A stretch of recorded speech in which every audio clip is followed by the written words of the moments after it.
Okay, good morning, everybody. Hope everybody's well. Happy Monday for those that are here live. Those that are here, whenever you're here, thanks so much for being here. We're always honored that you're here. Last week we spoke about this concept of the last three have to kill. What that means, it's really a perspective more than anything else, right? Really what it is it's a way of life. You're just looking for different things. You're dating somebody and you're just looking for different things. Like, you're nice, he's nice, she's nice. But they're just looking for different things. Right? Their lives are in two different directions. People like this? You see this sometimes in siblings. You go to a family and you see like two siblings. They live in the same house. They're looking for totally different things. Their lives are heading in totally different directions. And they could be standing next to each other. And they could be living on the same roof, and their rooms could be next to each other. Really. And you talk to them. And they're looking for entirely different things in life. And so you kind of know that if I just hit fast forward for a decade, they're going to be in two entirely different places on the planet. Because sometimes when you start a journey, even though the differences are unseen by the eye, when you then complete the journey, they're totally different. The 15, 20, 30 degrees that the plane faces when it leaves New York City is really undetectable in JFK, but when you get to the West Coast, it could be the difference between Seattle and California. So the difference between a person who looks at the world and says, deep down, I just want to win, or I just want to be comfortable. I want the path of least resistance. I want everyone to always like me. It's a big deal that we all have, at least most of us have. The desire for everybody to always like me. I want it to be easy. And whenever something becomes hard, I am incentivized to figure out a way to get out of it. And when things get hard, I have all these mechanisms to come up with excuses why I need to stop. And that person who stands right next to that person, but when he or she looks out in the world, they say, I kind of need it to be hard to know that I'm doing the right thing. If I go through my day and my week and I don't feel tired, I don't feel emotionally spent, I don't know if I really pushed hard enough. I'm telling you, two different directions. They can be standing next to each other in life. And they're going to two entirely different places. And it is not based on their DNA. Because that person that may not be as smart or as charismatic or as put together or as wealthy, that's going to the place of the last three have to kill. It's going to the place of I need it to be uncomfortable, to know that I pushed. To the place of when things are unfamiliar, I realize that I'm in the right place. Most people don't think this way because it's not normal to think this way. Right? That's because extraordinary is not ordinary. Right? Who wants to be normal? Most people say, if it's unfamiliar, that's not me. I know it's not me. How do you know it's not you? You never tried it because I don't like it. Well, you didn't try it. How do you know? Well, I don't like that. Well, how do you know you didn't try it? Well, I know I don't like it. Well, how do you know you didn't like it? Because it feels unfamiliar. That's not me. that distinction, which is a few degrees sometimes, especially when you start, that distinction, which you may not be able to tell in people. You line up the kids, you put them across the wall, they're all born in the same year, around the same time, they have basically the same abilities, and you line them up.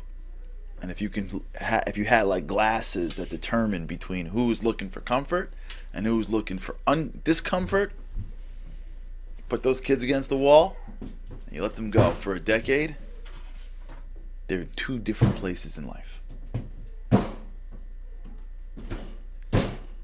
It's an incredible shift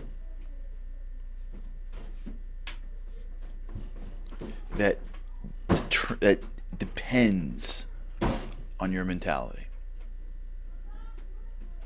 And when we want to identify something that will allow us to become better at our lives consistently, the trait of seeing familiar as holding us back, the trait of being comfortable in the uncomfortable, the trait of saying, I don't know what's out there for me. It is the black space that I need to go into, because it's in that world that all future potential is born. That feeling of I need to push myself because I don't know how deep I go. And unless I'm pushing myself, I'll never know what I can be. That's the mentality that drives each of us to our own personal greatness. And I believe this in my core. I wouldn't be talking about it for these many days. But I believe in my core that the reason why we spend so much of our lives looking over to somebody else and wanting what they have, being envious or jealous, is because we do not spend enough effort in our lives. Now, I don't mean we're not working hard. We're working hard. I mean, we do not have the mentality of I have something incredible inside me, and it is the challenges and the uncomfortability and the unfamiliar that is my playground to bring it out. And because I don't spend enough time there, I have this sense that there's more in me that I can't tap into, and I'm sensing it, but I don't know how to get there. Right? Unless I spend time in the unfamiliar, unless I go to the black space, unless I look out in my life and go, well, what new's happening? Unless I am putting myself in positions of vulnerability, unless I'm doing things that are difficult, unless I am out of my zone, my comfort zone consistently, what happens is I sense that I have something. I don't know how to access it. But I know it's there, but I don't know how to access it. But I know it's there. I know there's more. I know I have more, but I don't know how to access it. I don't know that being uncomfortable is okay. I don't know that being unfamiliar is okay. I don't know these things. I was taught and trained. I'm a Western kid. I was taught and trained that the goal is more comfort. That's why I'll spend more money on the airplane, because what they promise me is more comfort. That's what I'm looking for. Even the way we say retiring, we say, I want to one day, when I get older, be more comfortable. I'm working now so that I can be comfortable. It is the dream. The whole concept of retiring, which some of the greatest people never do. Doesn't mean you don't change what you do for a day. There's a lot of people that were doing one job and they're doing something else. But they're busy. They're working. They're doing something. They're playing with their grandkids. They're active. They didn't retire from life. The concept at the end, or as you get older, you stop. It's a Western mentality. Even Shabbat, which is really a day of soul, of searching into your core for who you are, of deepening yourself, of deepening your relationships between your family, between yourself, between God. Even Shabbat, which was created to be a day of soul, we made a day of rest. Because we tell ourselves that the creator of humanity rested. Because we love that. We love getting to the end, and now we get to rest. Because we love resting. That one perspective. Now, when you get into that space, and when you buy that rhetoric, when you believe in your core that it is the comfort that I seek, that I want my relationships to be easy, that I want my life to be easy, that when things come at me that I'm not aware of, hopefully everything's going to be wonderful. When things come at me that I'm not aware of, I'm upset that it's not easy, that the journey to greatness is too easy.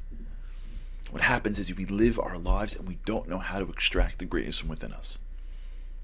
Because greatness comes out when I push myself.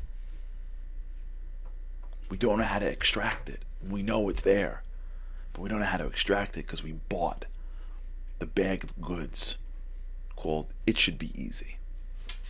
No, really, it should be easy. Making money? Oh, come on. You're working?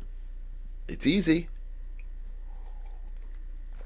I can show you in 7 easy steps how to become a real estate millionaire overnight. 7 easy steps to instant millionaire. $24.99 or your money back guaranteed. Buy now, limited time offer. Hurry. There's only a couple more left. Buy now. Don't you want? Hold on, let me show you a picture of a house that I rented to pretend like I live there for this ad. I can get it easily? Sure you can. Easy money. You can lose weight in 5 days or less. Check out this diet. Do you know that it is tomatoes that's really the cause of your weight? Dr. So-and-so has been studying genetic tomato impact for the past 150 years, and he's developed an incredible diet that you can lose weight while you eat chocolate. $59.99 for the textbook. Easy. Just take the pill. Eat whatever you want. We buy this stuff. There's an easy way out. It's supposed to be easy. The people that have things, they have it easy. So as a result, because we love easy so much, you know what happens? We end up getting stuck between two worlds. Our brain, which has so much neuroplasticity that things are supposed to be easy, and our soul that says, whoa, I got greatness, my friend. I mean, I got greatness in here. Like, what are we doing? Bring this out. What? Really? You're still on the couch? Watching someone else get it? Did you order that book? Again? And now we're stuck. Because we know we're greater. We want to be greater. We know it's our destiny, but we have no way to extract it. Because we bought the Western's goods of life should be easy. Because that's how I sell you what I sell you. Just buy the car and everyone's going to come after you. Just get this product and you'll be the center of everything. Look at all these cool kids. Look at this center of attention for wearing this. Wow. Simple. Back in the old days, when the tobacco companies were still hiding the fact that cigarette smoke can kill you, they had something called the Marlboro Man. Remember that guy? If you remember that guy on billboards, we're dating ourselves. You know why they had him up there? Because he was cool. You know, I want to smoke because I want to be cool. Easy, man. $4.99 pack of Marlboros, and you'll be cool. That's simple. It's easy. Well, we've been buying easy our whole lives.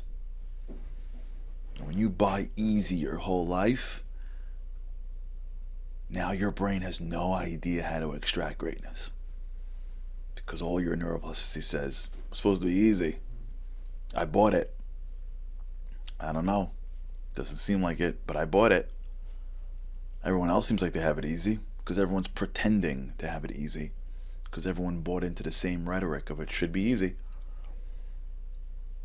Something's wrong with me. Remember when I was in Colombia? I couldn't believe it. I studied my brains out. I mean, I studied my brains out. Anyone here who's watching or listening that knew me back then, you know exactly. When I got into that school, I'm a Brooklyn kid. I'm not as smart as those kids. I'm not even close. I mean, I'm not even close. God himself got me into that school. I studied non-stop when I got there for law school. And I got I'll never forget this, and I'll close with this, talk about this tomorrow. I remember my first finals. I studied, I was like, you can't even believe. I had caffeine like pumps, highlighters and outlines, and you just can't believe. I come to school that day. I'm sitting at breakfast. It was finals. I don't remember what it was. I don't remember what class it was. And there was kids like, oh, did you study for last night's test? I was like, nah, just a couple of minutes. I'm like, what? A couple of minutes for contracts? I'm like, really? Oh yeah, just a couple. Yeah, no, I didn't. I was watching the game and I went out to the party and then I came home at like 11 and like, yeah, whatever. Like it's gonna be fine. I'm like, you didn't study either? And I'm like nobody studied for the test, for the final, in law school. Like, am I in a twilight zone? I've been killing myself for like 4 months for this test. Like I'm like saying over like verses in my head to calm myself down. Nobody studies. So I see my buddy, a friend of mine, who's like also like a regular dude. I'm like, can I ask you a question? I'm like, nobody studies here? Like everyone is that smart? He's like, oh, they all study. He's like, look at their books. So I'm like sidled up next to one of my friends who never studies, and like I look over and like his book is like highlighted and there's tabs everywhere. He's like, they say they don't study because they gotta make it look like, it's easy. Because if they failed and they studied, then they're stupid. So they make it look like it's easy when they're studying like crazy. And I'm like, that's a thing? To pretend that like it's easy? Yeah, it's a thing. To pretend that it's easy. Oh, I'm not nervous. Nah, it's easy. You look even greater when you do well, when you pretend it's easy. It's a scam. Great people work, because that's how greatness comes out. And when you buy it's easy, you put your brain in a bad spot. All right, we'll talk about this. All right, everybody, have a great day. We'll pick this up maybe tomorrow. Have an amazing day. Living on a lifeline, the world doesn't ever seem to change. Looking for the sunshine, but you're caught up in the rain. It's like your eyes are wide open, but you cannot see. You're watching life pass you by like 1, 2, 3. Walking in destruction, the winds of life blur your vision. All the devastation forever feels like you're on the run. It's time. No one else can set you free. You're locked inside, and only you have got the key.